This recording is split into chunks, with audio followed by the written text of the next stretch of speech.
selon son dessein. Nous voulons dire merci au Seigneur pour cette opportunité qu'il nous a donnée de pouvoir encore nous retrouver ensemble en ligne pour ensemble partager sa parole. Merci à tous nos étudiants Praxis qui nous suivent de partout dans le monde et particulièrement à Kinshasa et à Brazzaville.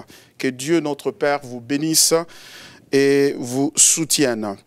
Nos prières sont avec vous et avec tout le pays et toute l'Afrique qui est en train de se préparer pour l'impact de ce virus. Nous prions que Dieu fasse un miracle extraordinaire et que même ce virus disparaisse, qu'il ne vous atteigne pas. Voilà, depuis 2 semaines, nous sommes en train de cogiter sur ce sujet important, Covid-19, divin ou diabolique. Nous l'avons introduit la première séance, la deuxième séance le mardi dernier, nous avons commencé ce que nous appelons une tentative de réponse. Et nous avons mentionné que avant de donner cette réponse à cette question, parce qu'en fait la réponse, nous ne la cherchons pas, nous ne l'attendons pas, voulais-je dire, de pasteur Baron ou de qui que ce soit. Nous l'attendons de Dieu lui-même. Nous voulons que Dieu lui-même nous parle et nous dise ce qu'il pense et quelle est sa réponse à cette question. Et la seule manière pour nous de percevoir la pensée ou la volonté de Dieu quant à ce questionnement, c'est de retourner à la parole de Dieu. C'est de retourner à la Bible. Et c'est ce que nous avons commencé à faire déjà le mardi dernier. Alors, nous avons dit qu'il y avait 4 points importants qui servent de préalable, à la détermination de la réponse à cette question. Et ces 4 facteurs sont les suivants.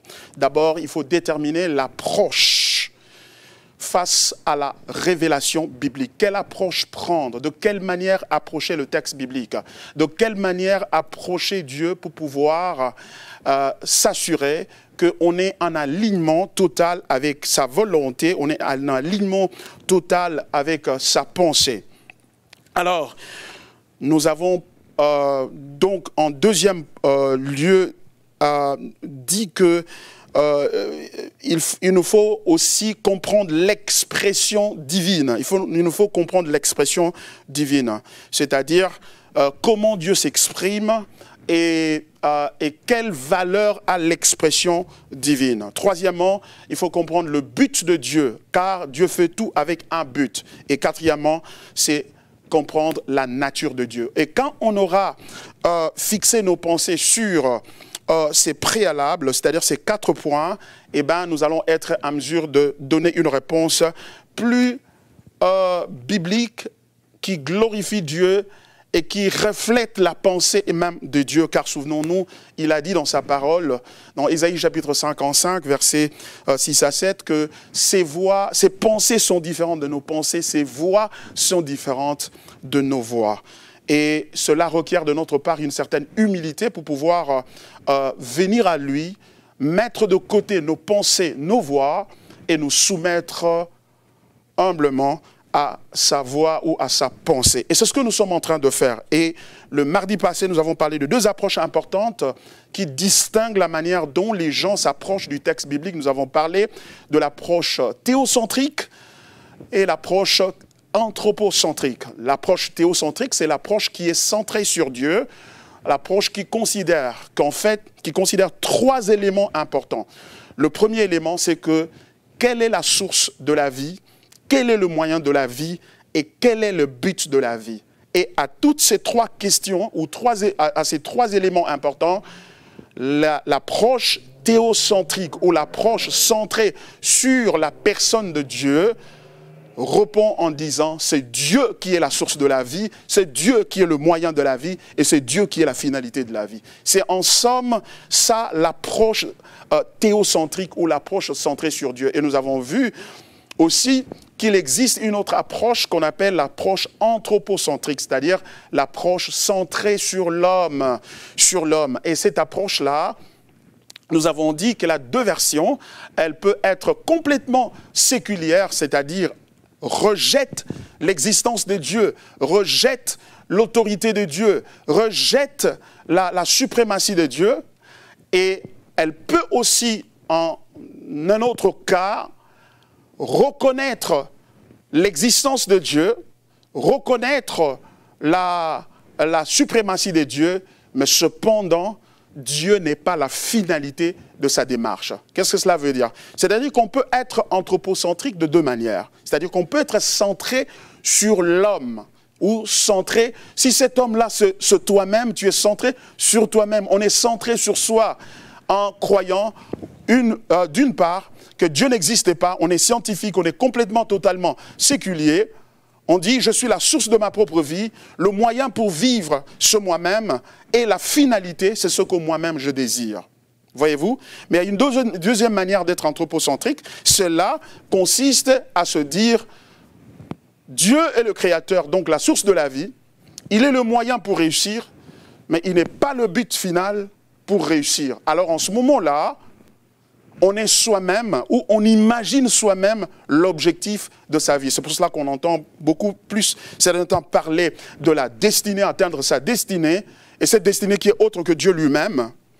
Et on entend parler du développement personnel, on entend parler de la prospérité, c'est-à-dire Dieu est utilisé comme la source, le moyen, pour atteindre la prospérité, la bénédiction. Et ça, ce n'est qu'une forme de religion, et donc d'idolâtrie qui ne cadre pas avec l'approche théocentrique, centrée sur Dieu. Et cette approche dit, Dieu est la source, Dieu est le moyen, et Dieu est l'objectif. En d'autres termes, je vis pour gagner Dieu. Et c'est Dieu-là se révélait en la personne de son Fils, et ce Fils, c'est Jésus-Christ, notre Seigneur et Sauveur. C'est pour cela que nous avons indiqué que l'approche théocentrique est synonyme à l'approche christocentrique. Pourquoi? Parce que ce Dieu-là sur qui on est centré, il a Christ, son Fils, qui est exactement l'image de ce que lui est. Jésus a dit, celui qui m'a vu a vu le Père. Lorsque vous me voyez, vous voyez le Père. Ça veut donc dire, celui qui est centré sur Dieu est centré sur Christ, parce que les deux sont égaux, n'est-ce pas? C'est pour cela, donc, l'approche christocentrique, c'est une approche qui est biblique et qui cadre avec la volonté et la pensée de Dieu. Car la Bible ajoute dans Colossiens chapitre 1er, versets 15 à 16, qu'il est l'empreinte de l'image de Dieu. Il est né, le premier-né de Dieu. Et il est de ce fait, c'est par lui et pour lui que tout a été créé. Il est donc au centre de tout. C'est pourquoi l'apôtre Paul pouvait donc dire que vivre, c'est Christ. Car j'ai été crucifié avec Christ, et si je vis, ce n'est plus moi qui vis, c'est Christ qui vit en moi. Et c'est ça l'essence du christianisme. Le christianisme, c'est une approche à la vie qui est christocentrique, centrée sur la personne et l'œuvre de Christ. Donc, il est bien aimé dans le Seigneur important de réaliser donc que nous ne pouvons pas répondre correctement à cette question, c'est-à-dire Covid-19, divin ou diabolique, sans que nous réalisions d'abord la nécessité de tout centrer sur la personne de Christ. Et donc, cette question, la réponse à notre question, excusez-moi, la réponse à notre question doit donc être christocentrique. Ça, c'est la première chose. Et le deuxième facteur, ou le deuxième aspect dont nous avons, qui est important, qui est en fait l'un des préalables que nous devons absolument réaliser pour pouvoir répondre à cette question, c'est l'expression divine. C'est l'expression divine. Comme nous l'avons dit, lorsque nous lisons Jean chapitre 1er, verset 1er, la Bible dit au commencement était la parole. La parole était avec Dieu et la parole était Dieu. Donc Dieu est la parole. Et cette parole-là est en fait l'expression de son cœur. Et Dieu nous a créés à son image. Nous sommes donc, nous ne sommes pas ses collègues, nous sommes le produit de son œuvre. Nous sommes la créature, il est le créateur. Donc, il est important de commencer par reconnaître que Dieu est différent de nous. De par ce fait-là. De par le fait que celui qui a pris l'initiative de nous créer et nous créer à son image. Et donc nous sommes donc différents de lui. C'est pourquoi Christ n'est pas la créature, comme certaines personnes telles que les témoins de Jéhovah l'affirment, sur base d'une mauvaise lecture de Colossiens chapitre 1, versets 15 à 16. Christ n'est pas une créature, il est Dieu, il est le créateur. Hébreux chapitre 1er nous le confirme encore, qu'il est l'empreinte même de la personne de Dieu. Mais nous, cependant, nous sommes les créatures de Dieu. Et donc, reconnaître que Dieu est différent de nous, c'est très important et c'est le premier pas. Et de ce fait, il pense et agit différemment de nous. Ça, c'est le premier pas vers la compréhension des voies de Dieu. Il a dit, comme nous l'avons cité à partir d'Ésaïe chapitre 55, versets 6 à 7, que ses pensées sont différentes de nôtres. Ses voies sont différentes de nôtres. Mais pourquoi? Parce que nous sommes fondamentalement, essentiellement différents de lui. Il est créateur, nous sommes Dieu. Et ça, c'est le premier pas pour reconnaître la place ou l'expression divine dans notre vie. Ça, c'est important. C'est pourquoi nous ne pouvons mieux traiter avec lui que par la foi. Parce que Dieu est différent de nous. Il est Dieu, nous ne sommes pas Dieu, nous sommes des humains. Alors, ses pensées sont différentes de nôtres, son expression ou sa parole est différente de la nôtre. Par conséquent, le seul moyen de traiter avec Dieu, c'est par la parole, c'est par la foi.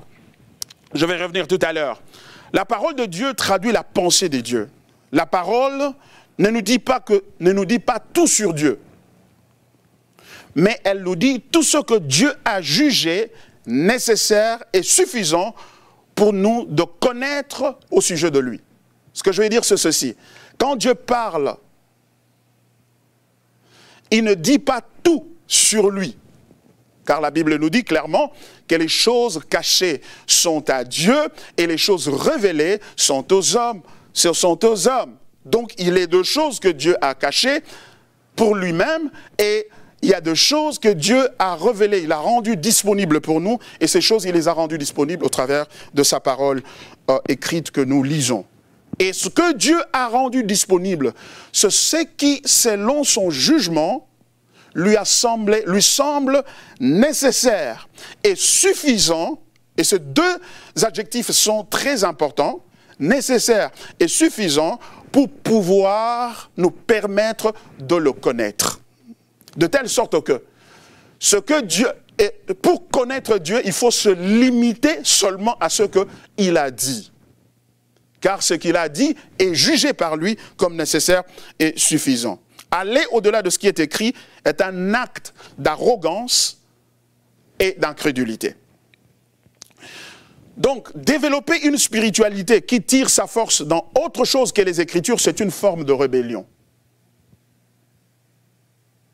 Développer une spiritualité, puissante soit-elle, sage soit-elle, mais qui va au-delà de ce qui est écrit, c'est une forme de rébellion. Car, bien-aimés, vous allez voir que ce qui est arrivé dans le jardin d'Éden, qui a conduit à la chute de l'homme, c'est son incapacité à se limiter à ce que Dieu avait dit, à la parole leur révélée par Dieu. En d'autres, cette parole-là, selon Dieu, était nécessaire et suffisante pour leur permettre de vivre avec Dieu. Et lorsqu'ils sont allés au-delà de cette parole, ils sont tombés dans le péché et ils ont développé une spiritualité diabolique. Donc, le commencement d'une bonne spiritualité, c'est l'habileté à se limiter à ce qui est écrit. C'est pourquoi l'apôtre Paul dit, nous ne sommes pas de ceux qui vont au-delà de ce qui est écrit. La Bible dit, n'ajoutez rien, ne retranchez rien à ce qui est écrit. Donc nous ne pouvons pas commencer à dire ce que Dieu pense si nous n'avons pas d'abord la discipline de nous soumettre strictement à ce que Dieu a dit. Oh bien-aimés, ne vous laissez pas épater par ceux qui ne connaissent pas la parole, mais qui prétendent que Dieu leur parle et les utilise. Dieu fait exactement la même chose avec le diable. Il lui parle et il l'utilise. Il parle au diable et il l'utilise. Il a parlé avec lui dans la situation de Job. Il y a eu une conversation qui a eu lieu entre Job et Dieu. Dieu lui pose la question, as-tu vu mon serviteur Job? C'est l'homme le plus juste. Et comme dans ses habitudes, il contredit Dieu. Il dit non, il est juste parce que tu lui as donné beaucoup de biens, tu l'as béni. Il suffit de lui retirer ces biens-là, il sera plus juste. C'est ça sa culture, d'aller au-delà de ce qui est écrit. Eh bien, remarquez que Dieu va l'utiliser justement. Il lui dit, va le tenter, mais ne touche pas à son âme. Voyez-vous, le diable avait pensé qu'en se rebellant contre Dieu, il deviendrait totalement indépendant de lui. Mais à sa grande surprise, il se rend finalement compte qu'il devient plus dépendant de Dieu et qu'il devient un instrument entre les mains de Dieu. Nous allons y revenir en profondeur. Je ne fais qu'introduire la pensée ici. Ne vous laissez pas déconnecter déjà. J'aimerais aller avec vous tout doucement pour que vous puissiez voir ce que je suis en train de vouloir dire. C'est-à-dire que si notre spiritualité s'articule ou se défend sur le fondement que Dieu me parle, oh, que de prédicateurs aussi aujourd'hui qui se tiennent devant la chair comme moi, nous les prédicateurs, Dieu m'a dit, Dieu m'a parlé, le Saint-Esprit m'a dit, Dieu parle à Satan aussi. Et d'ailleurs, Dieu m'utilise, oui, Dieu utilise aussi Satan. Il l'a utilisé pour tenter Job. Job était faible dans la foi. À la fin de son épreuve, Job s'exclame en se disant, oh, j'ai toujours entendu parler de toi, mais maintenant mes yeux t'ont vu. Et je reconnais que tu peux tout et rien ne peut s'opposer à tes pensées. Comment est-ce qu'il a eu cette connaissance? C'est parce que Dieu a utilisé le diable dans sa vie pour pouvoir le tenter et le transformer et l'amener à le connaître. Bien-aimé dans le Seigneur, donc, à l'heure qu'il est, il est important, bien-aimé dans le Seigneur, toute personne qui se réclame serviteur de Dieu et qui dit que Dieu lui a parlé, oui, c'est vrai qu'il est possible que Dieu lui parle, parce qu'il parle à Satan, il parle aux démons, il parle aux anges. Jésus a parlé aux démons. Il a dit à ces démons qui étaient dans cette personne possédée par une légion, sortez. Il leur a parlé.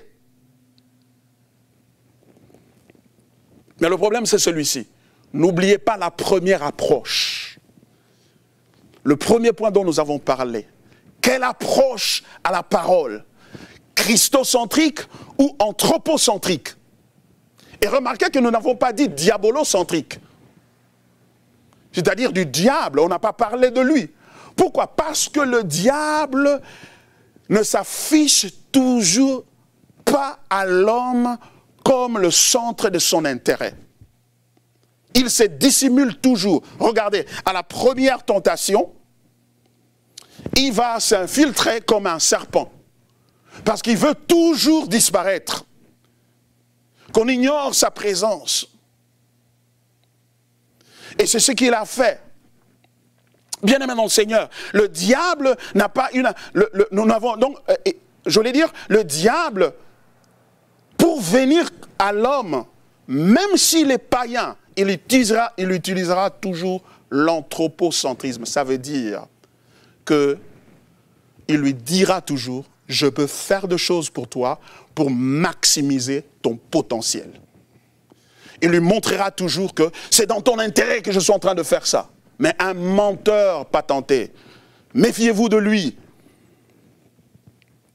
Parce qu'il est toujours dans sa vue diabolocentrique. Il est centré sur lui-même. Il cherche toujours ses intérêts pour détruire et anéantir. C'est pourquoi, bien-aimé dans le Seigneur, il est important que nous nous rappelions ces points parce que ça nous aide dans le discernement. Notre christianisme aujourd'hui est confronté à la séduction. Le plus grand signe de temps de la fin, ce n'est pas le corona, ce n'est pas les guerres, mais c'est la séduction de la chrétienté. C'est la dilution en ténor de la chrétienté, de la parole. C'est la décentralisation c'est l'anthropocentrisme imposé sur les Écritures, sous le nom de Dieu. C'est pourquoi Jésus a dit, dans le dernier jour, il y en aura qui viendront disant, Seigneur, nous avons prêché en ton nom. Seigneur, nous avons chassé les démons en ton nom. Seigneur, nous avons guéri les malades en ton nom. Seigneur, nous avons prophétisé en ton nom. Oh, que de prophètes aujourd'hui. Dieu soit loué. Et il leur rétorquera, retirez-vous de moi car je ne vous ai jamais connu, vous ouvriers d'iniquité. Vous voyez, il est possible de prendre la Bible, la parole de Dieu, il est possible de lire la Bible, il est possible de faire les choses qui ressemblent aux choses de Dieu. Cependant, n'est pas être en train de servir Dieu par soumission, mais par rébellion. Car comme je l'ai dit, le diable est aussi serviteur de Dieu. Car Dieu l'utilise pour accomplir ses desseins. Mais il l'utilise non pas comme quelqu'un qui vient se soumettre à son autorité, mais quelqu'un qui vient se rebeller contre lui. Mais Dieu, dans sa sagesse infinie, trouve toujours le moyen d'accomplir ses desseins et ses plans, même au travers d'un rebelle, parce qu'il sait qu'au bout du compte, à la fin de la course, il l'appellera en jugement. Il jugera Satan, il jugera ses serviteurs, et il jugera tous les rebelles avec lui. Voyez-vous, il est important, bien-aimés dans le Seigneur, que nous puissions donc alors savoir comment nous pouvons alors avoir une spiritualité qui glorifie Dieu. Premier point, christocentrique. Deuxième point, se soumettre à l'autorité de la parole de Dieu. Car on ne peut pas dire qu'on aime Dieu et on s'oppose à sa parole. Car Dieu est égal à sa parole. Voyez-vous? Et cette discipline-là, c'est notre responsabilité. Je m'en vais doucement avec vous pour vous aider à voir, à comprendre ce que je vais dire ici. Dieu s'exprime à nous par les Écritures. 2 Timothée chapitre 3 verset 16. Je vais lire ce texte-là. 2 Timothée chapitre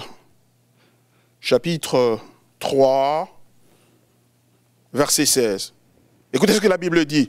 Toute écriture est inspirée de Dieu et utile pour enseigner, pour convaincre, pour corriger, pour instruire dans la justice, afin que l'homme de Dieu soit accompli et propre à toute bonne œuvre. Voyez-vous, le texte biblique donne le témoignage de l'inspiration des Écritures. Et que, dans le livre de Pierre, la Bible dit, c'est poussé par le Saint-Esprit que les hommes ont parlé de la part de Dieu. Ce sont les hommes qui ont écrit ce texte, c'est vrai, mais ils étaient inspirés. C'est-à-dire, ce n'était pas une dictée. C'est pourquoi vous voyez la diversité du genre littéraire dans le texte, vous voyez la diversité même de personnalité, même des émotions dans le texte. Le genre littéraire poétique, le genre littéraire gospel ou évangile, le genre littéraire apocalyptique, le genre littéraire épître ou lettre. Donc cette diversité de genres littéraires montre que ce sont des textes écrits par des hommes. Mais Dieu, dans sa grande sagesse, a contrôlé ces hommes et leurs circonstances de telle manière que le produit final qu'ils ont rendu disponible est exactement ce que Dieu voulait qu'ils disent de sa part. Et c'est pour cela que nous croyons que la parole de Dieu est la Bible est la parole de Dieu. Je sais qu'il y a plusieurs théologiens qui sont des théologiens libéraux, par exemple, qui affirment que la Bible n'est pas la parole de Dieu. La Bible contient la parole de Dieu. Elle contient la parole de Dieu, mais n'est pas la parole de Dieu. Faisons très attention à ces textes-là, à cette articulation-là, ou à cette affirmation, parce que la Bible, témoignant, parlant d'elle-même, elle dit qu'elle est inspirée. Et ils nous accusent de ce fait d'un argument circulaire. Ils disent, mais ce que vous donnez comme argument aux défenses de l'inspiration de la Bible est circulaire. C'est-à-dire, comment vous savez que la Bible est la parole de Dieu? Nous savons que la Bible est la parole de Dieu parce que la Bible dit qu'elle est la parole de Dieu. Ah oh! Ils disent que c'est circulaire.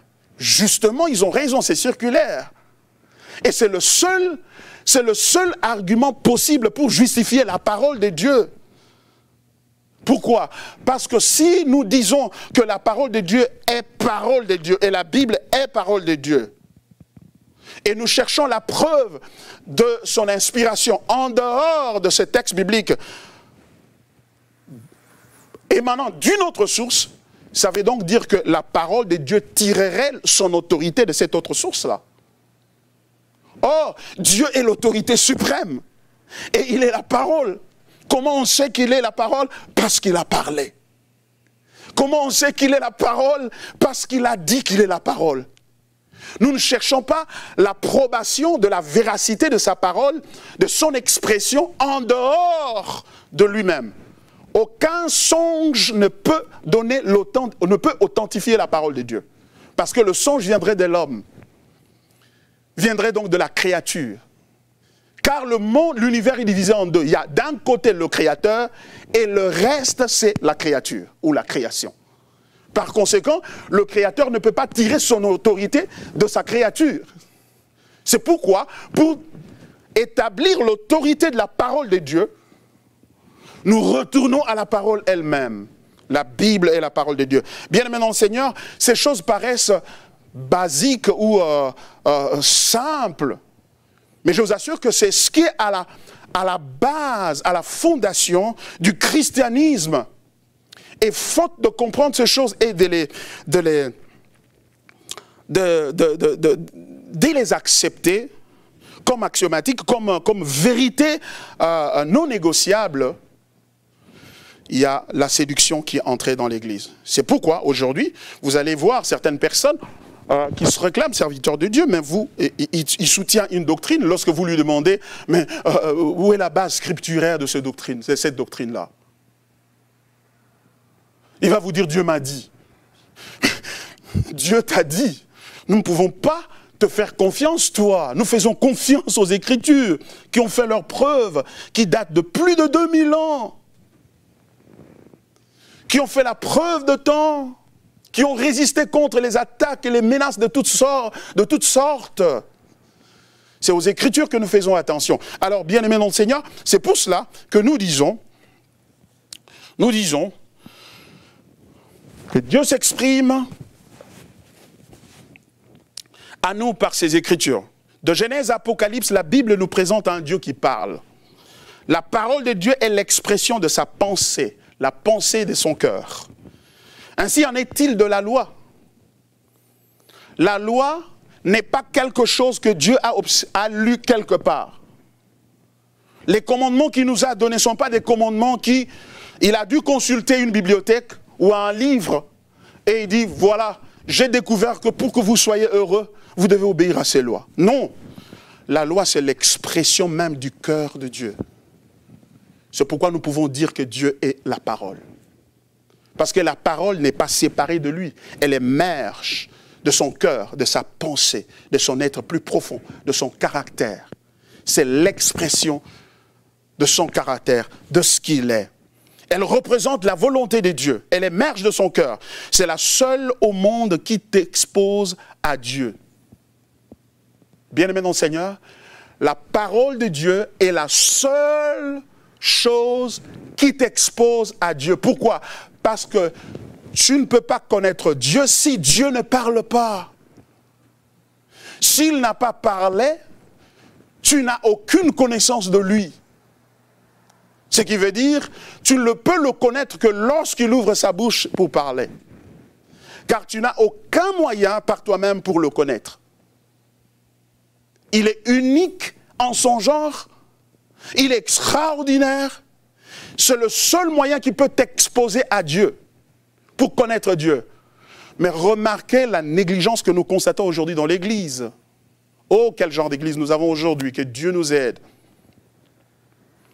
C'est la négligence de la parole de Dieu. Allez dans n'importe quelle église, vous allez trouver peut-être une ou deux exceptions ici et là qui vont faire exception à cette observation que je voudrais vous articuler. C'est que le jour de l'étude biblique, un mercredi, c'est généralement mercredi ou mardi ou something.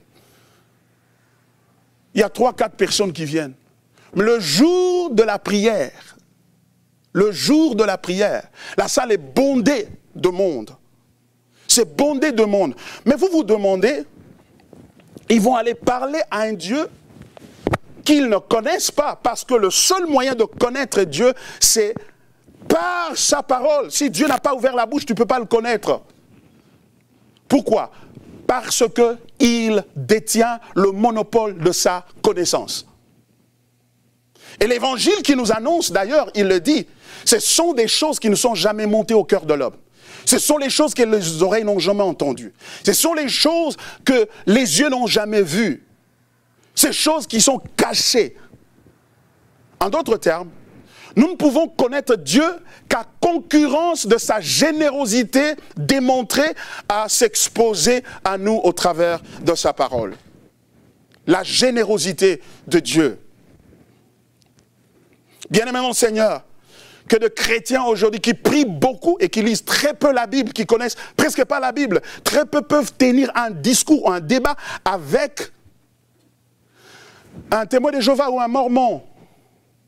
Et pire encore, même les pasteurs, certains pasteurs, peuvent à peine tenir un débat sur la Trinité, sur la divinité de Jésus, avec un témoin de Jéhovah.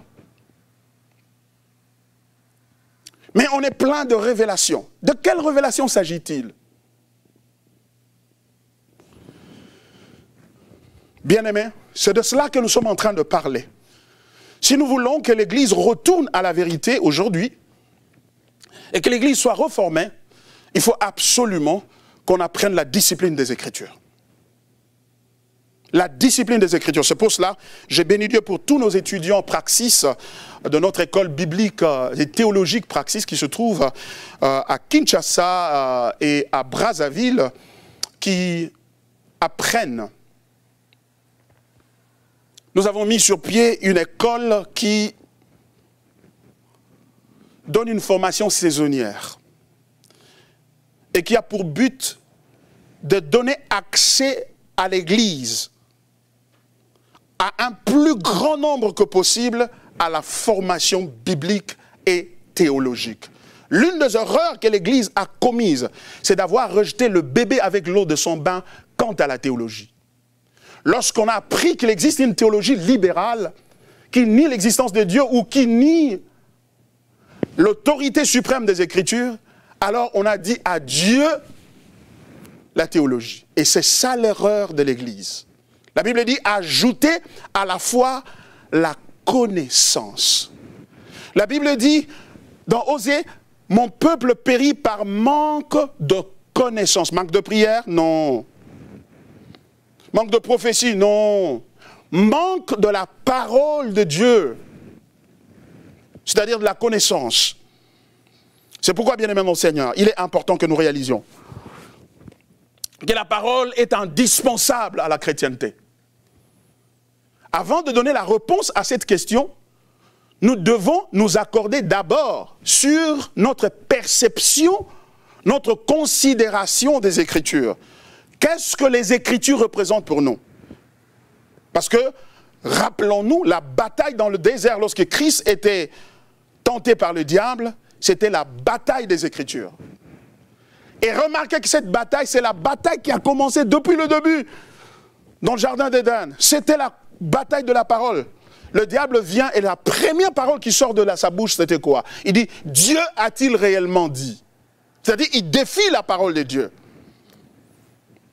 Mais il est malheureux aujourd'hui de voir comment certains montent à la chair, ils prennent la Bible, le texte biblique, ils le massacrent.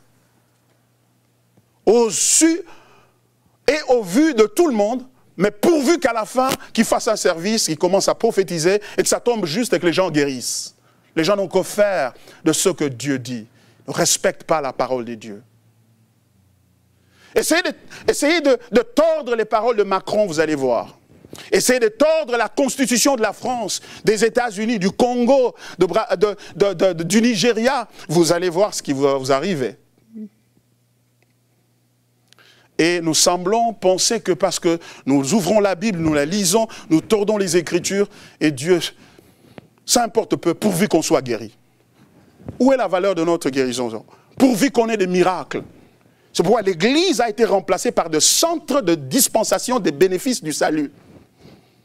L'Église a été remplacée par des centres des miracles, centres des guérisons, centres de délivrance, centres. Jésus n'a pas laissé un centre sur la terre. Il a dit, allez, faites de toutes les nations des disciples, les baptisant au nom du Père, du Fils et du Saint-Esprit. Il n'y a plus de disciples dans l'Église, il n'y a que le centre. Centre de ceci, centre de cela. Centre de Mercedes, centre de Toyota, et ainsi de suite. Et vous savez quoi? Où sont ces Toyota maintenant pendant que le virus est en train de vrombir à l'extérieur? Maintenant, c'est le virus qui est en train de vrombir. Ce ne sont pas nos moteurs qui vrombissent. C'est le virus. Où sont nos Mercedes? Où sont nos palais? Ils ne servent à rien. Oh, que Dieu soit béni pour ce virus. Comment Dieu peut, avec un petit virus, nous enseigner et nous ridiculiser toute notre théologie et nous retourner au pied de la croix pour nous repentir. C'est pourquoi j'ai beaucoup aimé la prédication du pasteur Yvan Castanou. Nous avons forgé, bâti une église que Christ ne nous a pas demandé de bâtir. Une église qui est devenue adultère, hypocrite, arrogante, a mis de l'argent. Une église où c'est le développement personnel, c'est la délivrance qui prévaut. Et Christ n'est qu'un moyen pour y arriver. Il n'en est pas la finalité. Et c'est ça le danger. Et comment commencer à retourner? Justement en replaçant la parole de Dieu au centre de tout.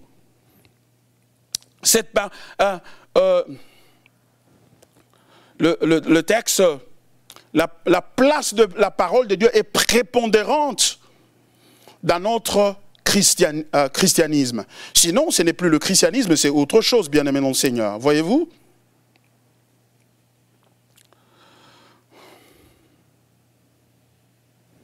La parole de Dieu est l'expression de sa pensée, de son cœur. Ainsi en est-il de la loi, je disais. Elle représente la volonté de Dieu, elle émerge de son cœur. C'est la seule au monde qui t'expose à Dieu. Elle n'est pas la parole de Dieu parce que tu es capable de la comprendre. Ou parce qu'elle correspond à ce que tu veux. Ce n'est pas pour cela qu'elle est la parole de Dieu. Elle est la parole de Dieu parce que Dieu a parlé. Et lorsque le roi parle, il doit être écouté et entendu et obéi. Cette parole s'est faite chair en la personne de Christ, selon Jean chapitre 1, verset 14. Christ est donc la vérité. Il dit dans Jean chapitre 14, verset 6, « Je suis le chemin, la vérité et la vie, nul ne vient au Père que par moi. » Nul ne vient à Dieu, à son Père, que par lui. Pourquoi? Parce que lui et le Père sont égaux. Le christianisme découle de la nature de Dieu et son expression envers nous.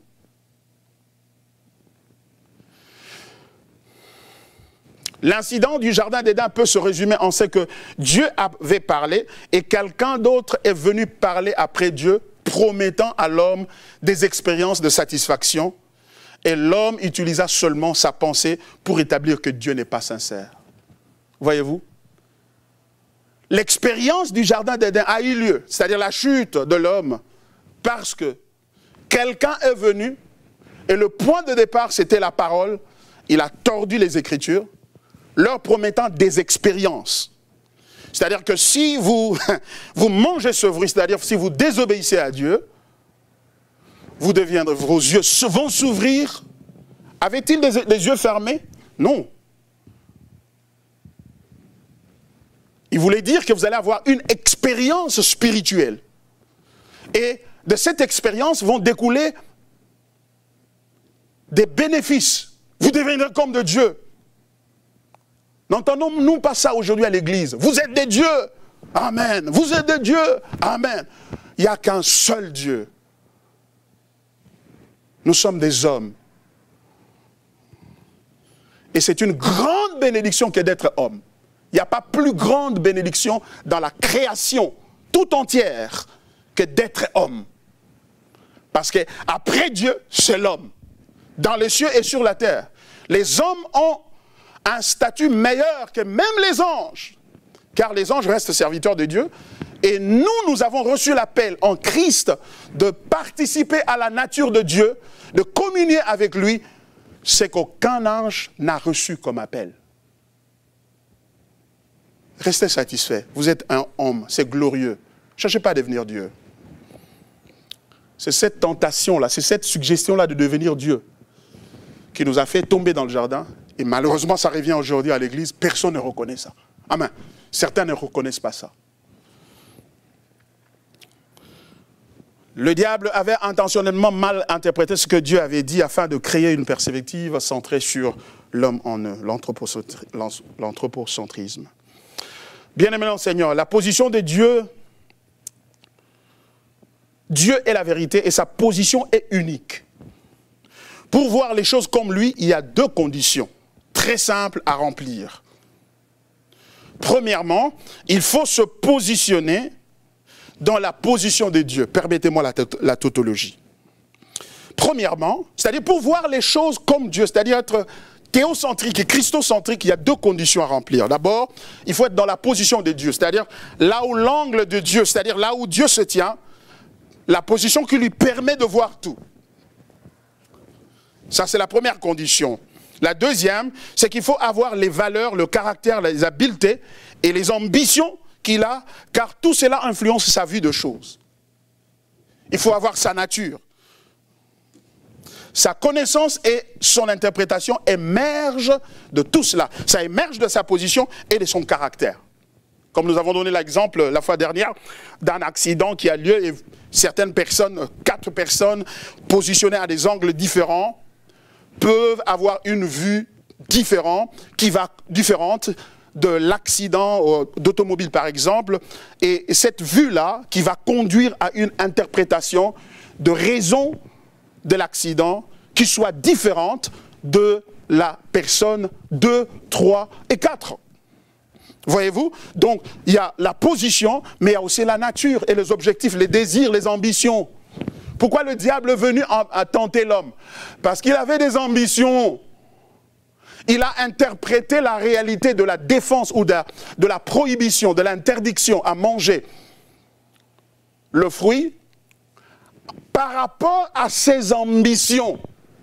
Il avait l'ambition de prendre le pouvoir, d'arracher le pouvoir d'entre les mains de l'homme et de trôner et de régner à sa place. C'est pourquoi il a interprété de la manière qu'il a interprété. Donc la position et la nature, le caractère et les ambitions déterminent la manière dont quelqu'un interprète les faits. Voyez-vous? C'est pourquoi lorsque quelqu'un vient vous voir dire « Oh, vous savez, Freddy Mwamba, il a dit ceci contre vous.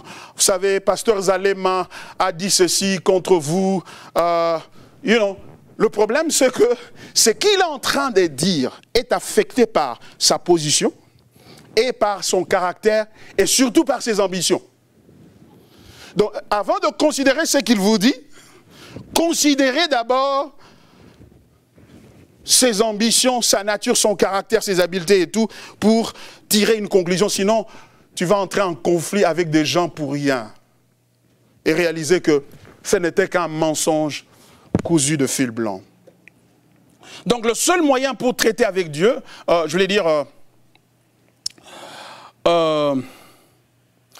Donc le seul moyen pour traiter avec Dieu, c'est de lui faire confiance. Car sans la foi, il est impossible de lui être agréable. Ce que je veux dire, c'est quoi? C'est que parce que tu ne peux jamais être dans la position de Dieu. Quelle est la position de Dieu? Dieu n'a pas une seule position, il a plusieurs positions. Ça veut dire qu'il est omniprésent. Tu ne le seras jamais. Je ne le serai jamais. Et Dieu, dans son caractère, il est parfait, il est saint, il est juste et il a des objectifs. Et par conséquent, puisque je ne peux pas être dans sa position et que je ne peux pas être exactement ce qu'il est, je suis un homme, il est Dieu, alors le seul moyen pour travailler avec Dieu, c'est lui faire confiance. Le seul moyen pour traiter avec Dieu, c'est lui faire confiance. Voyez-vous? Donc, il faut faire confiance à Dieu. C'est pourquoi dans Hébreux chapitre 11, verset 6, la Bible dit, « Or, sans la foi, il est impossible de lui être agréable.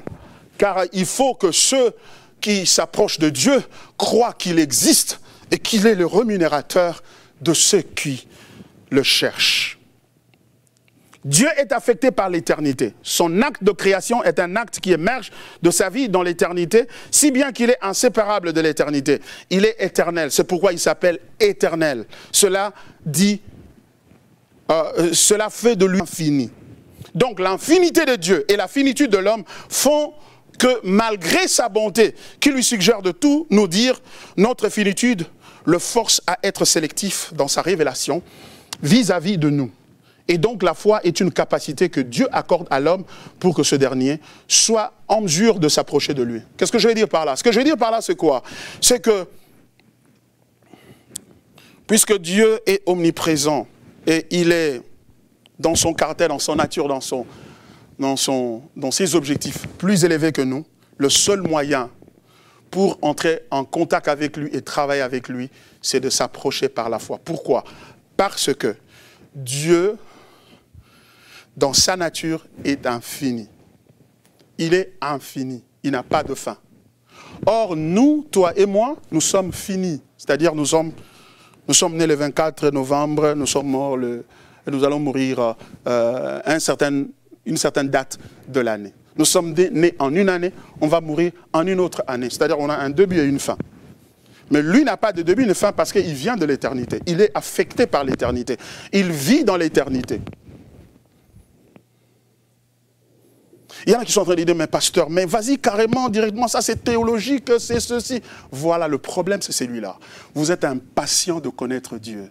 Et l'impatience à connaître Dieu révèle votre manque d'amour pour lui. La Bible dit, l'heure vient et elle est déjà venue où les vrais adorateurs adoreront le Père en esprit et en vérité. Un adorateur, c'est un admirateur, c'est un contemplateur, c'est quelqu'un qui regarde et qui contemple. Et c'est-à-dire que notre vocation, c'est la vocation de nous asseoir comme Marie au pied du Seigneur et l'écouter. C'est la vocation de venir à Dieu et commencer à l'observer. Bien-aimés, vous savez, toute l'éternité, c'est ce que nous ferons. Nous nous asserrons et nous allons le regarder. Et puisqu'il est infini, nous ne finirons jamais de le percevoir, de le regarder et de nous réjouir en lui. Le christianisme, c'est, il a dit dans sa parole, Jésus a dit, or la vie éternelle, dans Jean chapitre 17, verset 3, or la vie éternelle, c'est qu'ils te connaissent, toi, le seul vrai Dieu, et celui que tu as envoyé, à savoir Jésus-Christ. La crise de l'Église est une crise théologique, c'est-à-dire une crise de manque d'exposition des dieux. Dieu ennuie l'Église. Lorsqu'on parle trop de Dieu, on dit, non, mais quand est-ce qu'on va commencer les prières? Mais quand est-ce qu'on va commencer les prophéties? Parce que moi, j'ai des problèmes. C'est comme un singe, vous savez.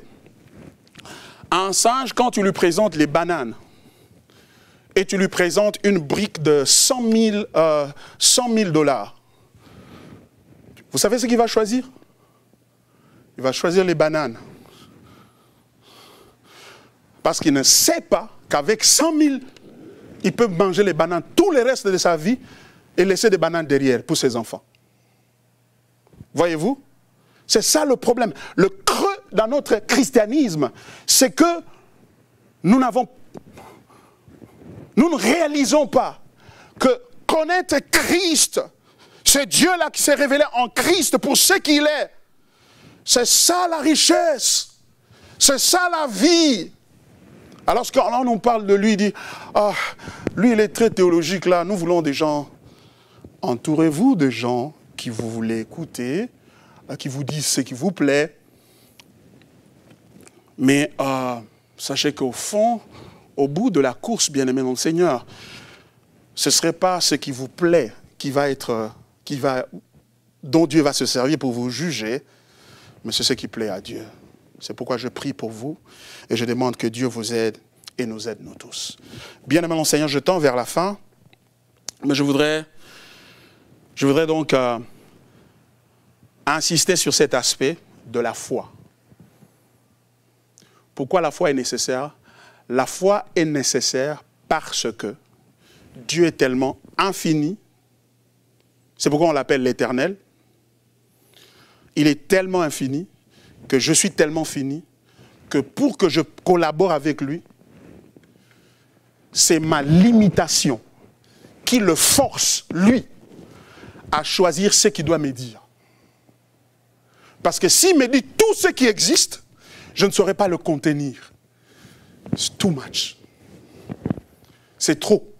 Je ne saurais pas le contenir, alors Dieu doit choisir. C'est pourquoi il a choisi 66 livres pour nous parler. Et il dit que ces 66 livres sont suffisants. Sont suffisants pour répondre à la question Covid-19, divin ou diabolique. C'est suffisant pour répondre à la question de ta vie, comment peux-tu être sauvé? Comment peux-tu trouver la femme de ta vie? Comment peux-tu servir Dieu selon sa volonté? Comment peux-tu faire les affaires qui honorent Dieu et qui contribuent à l'avancement de son royaume? La parole de Dieu. Au commencement, ça a été la parole, et à la fin, ça sera aussi la parole, bien-aimé dans le Seigneur. Alors là, je vais commencer à chuter. Il nous faut la foi, c'est-à-dire la confiance. En d'autres termes, Dieu veut me dire des choses, je ne peux pas les supporter toutes. Alors, je me contente de ce qu'il me dit et ce qu'il ne m'a pas dit. Je lui fais confiance pour cela. Voilà. Aujourd'hui, la démangeaison, c'est de vouloir tout savoir. C'est pourquoi le don de la prophétie est abusé dans l'Église. Pourquoi? Parce que les gens veulent utiliser ça pour savoir. Ils veulent tout savoir. Covid-19, divin ou diabolique. Dieu a le droit de dire, je ne réponds pas à cette question-là. Faites-moi confiance. Il a aussi le droit de dire, voici la réponse à cette question-là. Dieu n'est pas obligé de te dire tout, quand tu veux et comment tu veux. Non. Bien-aimé mon Seigneur, Dieu nous a parlé par Christ. Dieu nous a parlé par Christ. Je veux dire ceci. Voilà ce que je veux dire, ça c'est important, suivez-moi. Ce que je veux dire, c'est que Dieu nous a parlé par Christ, mais Dieu nous a parlé aussi Christ. Il nous a parlé Christ. Quand il dit Christ, il a tout dit. C'est ce que la Bible dit dans Hébreux, chapitre 1er. J'aimerais qu'on lise ce texte-là et qu'on voit ce que le texte en veut dire. Au verset 1er.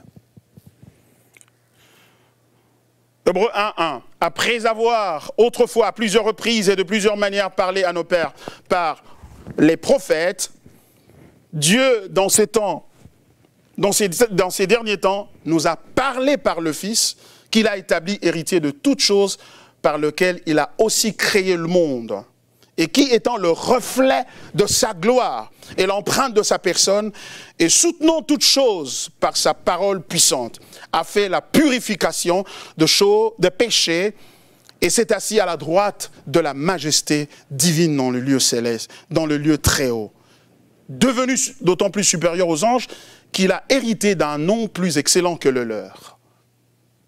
Dans le temps passé, il nous a parlé par des prophètes, c'est-à-dire Dieu est la parole. Et cette parole est Christ. Et pour nous parler de Christ, Dieu a utilisé dans l'ancien temps des prophètes pour nous parler de Christ. Mais quand Christ vient, Dieu nous dit, ce dont je voulais vous parler, c'est ça, c'est lui. Je voulais vous parler de lui. Je voulais vous parler Christ. Parce qu'il est la parole. Par conséquent, les prophètes n'ont plus leur place.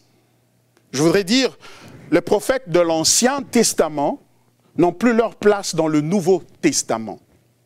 Ce qui veut dire que le ministère prophétique dans l'Ancien Testament est différent du ministère prophétique dans le Nouveau Testament. C'est différent.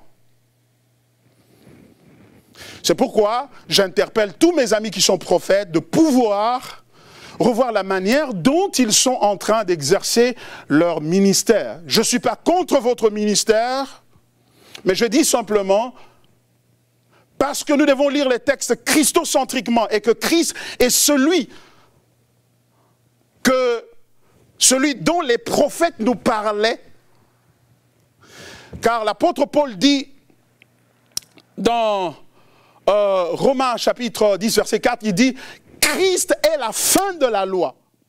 Il ne veut pas dire qu'aujourd'hui on ne peut plus obéir la loi, on ne peut plus obéir la parole de Dieu, certaines instructions qui sont même dans la loi de Moïse. Ce qu'il veut dire, c'est que la loi pointait vers Christ. La loi était une manière dont Dieu nous parlait, dont Dieu nous articulait Christ. Et lorsque Christ est venu, aimer Jésus et lui obéir remplace toute la loi. Et par conséquent, parce que Christ est l'incarnation de cette loi, vous devez montrer dans votre vie les signes ou l'obéissance à la loi, à la parole de Dieu. Je ne prêche pas la grâce extrême.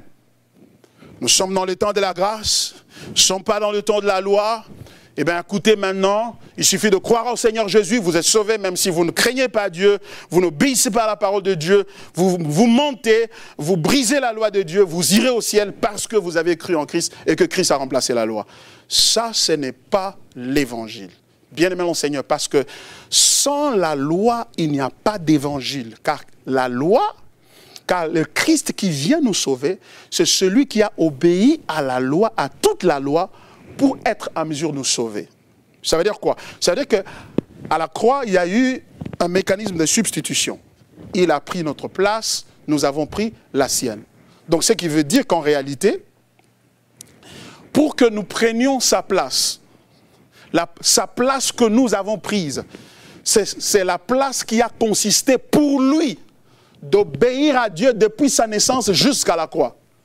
C'est cette justice-là qu'il a démontrée. C'est pourquoi il a dit à Jean-Baptiste, qui voulait lui résister pour son baptême, il a dit non, laissons accomplir la loi. Pourquoi? Parce qu'il devait accomplir la loi pour être qualifié à mourir pour nous et par conséquent, nous prendre toute cette obéissance qu'il a accumulée depuis sa naissance jusqu'à la croix et la transférer à notre compte. Et nous ne pouvons pas dire que nous sommes sauvés sans démontrer cette justice-là dans notre vie, c'est-à-dire la sanctification. La sanctification n'est pas une option.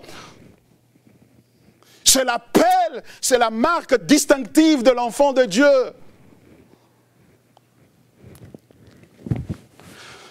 Bien-aimé mon Seigneur, je sais que c'était une longue présentation, mais je voudrais vous réitérer ici l'importance de l'expression divine. Cette expression divine est la parole de Dieu et cette parole a pris chair en la personne de Christ. Et donc, notre interprétation des Écritures doit être christocentrique, centrée sur Dieu et non centrée sur nous-mêmes.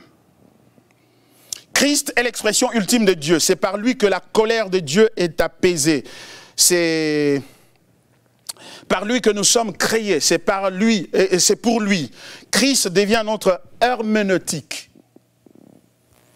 Il devient l'explication de tout ce que Dieu ne peut nous donner.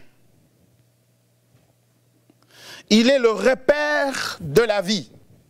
Il est l'explication de la vie et le but de la vie. Wow. Dans le Nouveau Testament, Amen.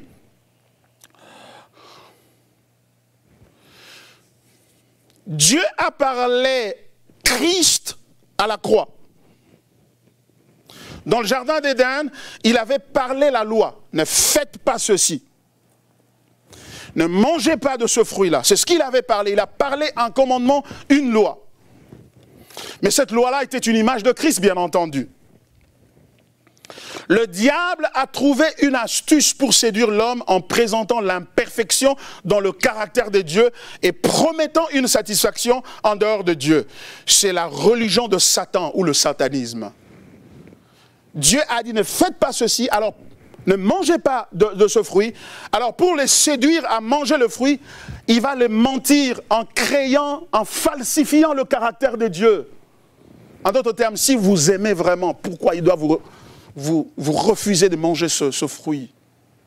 Non, il y a des choses qui vous cachent parce qu'il sait que le jour où vous allez découvrir ça, vous allez manger, vos yeux vont s'ouvrir, vous deviendrez comme de Dieu. En d'autres termes, Dieu n'est pas sérieux, il n'est pas honnête, il n'est pas sincère. Donc, ce qui lui a permis, écoutez bien, je vais terminer par là, ce qui a permis à Satan de séduire l'homme et le pousser à commettre le péché, c'est la falsification de l'image de Dieu ou du caractère de Dieu et en les plaçant au centre de leur perspective. Ce que nous avons appelé anthropocentrisme.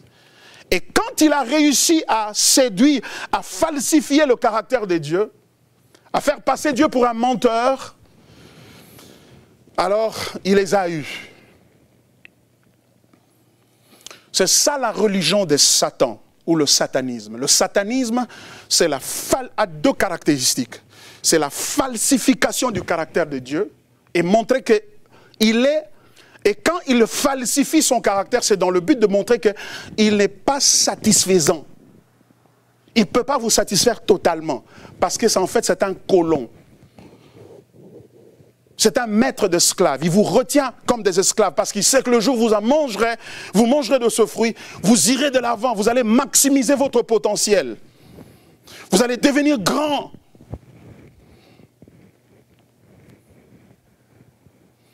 Il falsifie le caractère de Dieu pour démontrer que Dieu n'est pas satisfaisant. Et il vous place au centre de votre vie pour vous montrer que vous êtes responsable pour votre bonheur parce que personne ne cherche votre bonheur. Chacun cherche son propre bonheur. C'est ce qu'il a peint comme tableau dans le jardin et les hommes ont dit, ah, c'est vrai ça. Ils ont perdu la foi en Dieu. Ils ont mangé le fruit. C'est ça le satanisme. Le satanisme, c'est falsifier Dieu, l'image de Dieu, pour aboutir à la démonstration qu'il n'est pas satisfaisant. Ou à la limite, il n'est pas suffisant. Il faut Dieu plus autre chose. C'est Jésus plus la Mercedes égale joie. Jésus plus la délivrance, c'est la bénédiction. En d'autres termes, Jésus n'est pas suffisant. Il faut ajouter autre chose à cause de lui. Jésus est la première étape. Et après ça, il faut passer à la deuxième étape, c'est la délivrance ou la prospérité. Mais l'apôtre Paul nous dit, béni soit Dieu le Père de notre Seigneur Jésus-Christ, qui nous a bénis de toutes sortes de bénédictions. Car en lui, Dieu nous a bénis. En lui, Dieu nous a élus avant la fondation du monde à être saints et irréprochables. En lui, il nous a prédestinés à être ses enfants d'adoption. Voyez-vous? Donc, l'apôtre Paul est en train d'articuler le christianisme comme Christ, le terminus de tout. C'est-à-dire être en Christ. C'est pourquoi quand vous lisez les épîtres de l'apôtre Paul, vous voyez l'expression en Christ revenir à répétition. C'est pourquoi moi j'appelle ces derniers temps le christianisme, je l'appelle en Christisme. Kati, nani, in the Lord. In Christ, in Him, en lui, pas lui plus, autre chose égale joie, bénédiction. Non, il est suffisant. En lui, il y a la délivrance. En lui, il y a la joie. En lui, il y a la rédemption. En lui, il y a le pardon de péché. En lui, il y a la bénédiction. Christ suffisant pour tout. C'est pourquoi la croix est une expression, non seulement d'adoration de la part de Christ pour son Père, non seulement pour notre pardon, mais la croix est le moyen par lequel Dieu verrouille notre foi pour que plus jamais le diable ne vienne nous avoir. C'est ce que je suis en train de vouloir lire ici pour vous, que j'ai écrit. Dans le Nouveau Testament, à la croix, Dieu parle Christ. Dieu parle Christ. Dans le jardin d'Éden, il a parlé la loi. Ne faites pas ceci. Mais la loi, le diable est venu, il a contourné la loi et il les a séduits. Mais à la croix, Dieu règle le problème. Comment il le règle? Il parle Christ et fait naître le christianisme à la croix. Il révèle son caractère. Parce que le diable a eu la possibilité de séduire à cause de la possibilité de falsifier l'image de Dieu, le caractère de Dieu. Et Dieu, à la croix, verrouille cette possibilité-là en exposant son caractère. En disant, je vous ai donné le meilleur que j'ai. Je vous ai donné mon fils. Si dans le jardin, je vous avais donné le jardin, maintenant, je vous donne moi-même par Christ. Et je me donne moi-même à vous, vous qui, du reste, méritez le jugement pour vos péchés, mais moi, je vous donne Christ. Je vous donne moi-même. C'est comme quelqu'un, tu sais, tu entres dans la... Tu es chez toi à la maison, comme moi là, je suis à la maison. Je donne un exemple. Il y a un brigand qui entre dans ma maison. Il viole ma femme, il viole mes 2 filles. Et puis il est sorti, il est parti. On l'arrête et on dit que pour qu'il soit libéré, il faut 500 000 $. Pour qu'il soit libéré, il faut 500 000 $. The bond. I don't know how you call it in French. Il faut 500 000 $ pour qu'on le remette en liberté provisoire avant que le procès final ne vienne. Parce qu'on n'est pas sûr s'il va... on n'est pas sûr s'il va fuir ou non. Alors moi, dont les enfants et la femme ont été violés par cet homme, je vends ma parcelle, 500 000 $, et je vais donner la caution pour qu'on lui donne la liberté provisoire. Quelle absurdité! Quel caractère! Il m'a fait du mal. C'est moi qui devrais le poursuivre. Mais je vends encore ma parcelle pour lui. C'est ce que Dieu a fait à la croix. Nous l'avons offensé. Il prend son fils. Il vient le vendre. Il vient le sacrifier pour nous. En d'autres termes, il a révélé son caractère. Ce qui nous transforme dans le christianisme, ce n'est pas la loi. C'est l'expression incontournable, glorieuse du caractère de Dieu. Quel amour! Jean 3, 16. Car Dieu a tant aimé le monde qu'il a donné son Fils unique, afin que quiconque croit en lui ne périsse pas, mais qu'il ait la vie éternelle. Donc, la révélation du caractère de Dieu est un antidote contre la tentation. Ce qui m'empêche de retourner aux choses du monde, ce n'est pas parce que j'irai en enfer. Nous ne devons pas terroriser les gens avec les prédications de l'enfer. Attention, l'enfer est en train d'arriver, l'enlèvement est en train d'arriver. C'est vrai, ça vient. Mais ce qui nous tourne vers Jésus, ce n'est pas la peur de l'enlèvement, ce n'est pas la peur de l'enfer, mais c'est la réalisation de son amour incommensurable qu'il a démontré à la croix pour nous. Et c'est cela qui nous attire vers lui. Et qui transforme nos vies, qui transforme nos cœurs. Je voudrais m'arrêter là pour aujourd'hui. Que Dieu soit béni. Merci pour votre attention. Apparemment, nous allons encore continuer le mardi prochain. Nous sommes dans cette conférence pour creuser au plus profond des Écritures et découvrir les choses que dans notre busyness, sinon, quand on est busy, on ne sait pas nous attarder dessus et pénétrer ces choses par la méditation de la parole, Mais maintenant que Dieu a permis le confinement, on a tout le temps. Nous voulons nous asseoir au pied du Seigneur avec la parole et apprendre de lui. Nous ne sommes pas pressés. Et je ne suis pas aussi non plus pressé pour terminer. Je voudrais qu'ensemble, nous continuions à apprendre. Merci pour votre attention. Nous allons nous incliner dans la prière. Dieu notre Père, merci pour ta parole. Christ, tu es tout pour nous. Christ, tu es fantastique. Ton amour démontré clairement à la croix verrouille toute possibilité du diable de venir le falsifier ton caractère en nous. Et par conséquent, il ne peut jamais, plus jamais nous avoir. C'est pourquoi tu as dit, Père, ils sont dans le monde, mais ils ne sont pas du monde. Garde-le du monde. Seigneur, merci de nous garder dans ta parole. Oh, déverse dans nos cœurs le désir, la passion pour ta parole. Une parole christocentrique. Révèle-toi à nous au travers de la parole, Seigneur.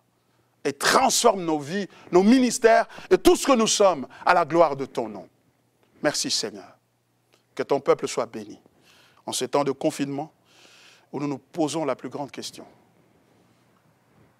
Covid-19, divin ou diabolique. Merci de nous donner des repères qui vont nous permettre de répondre à cette question.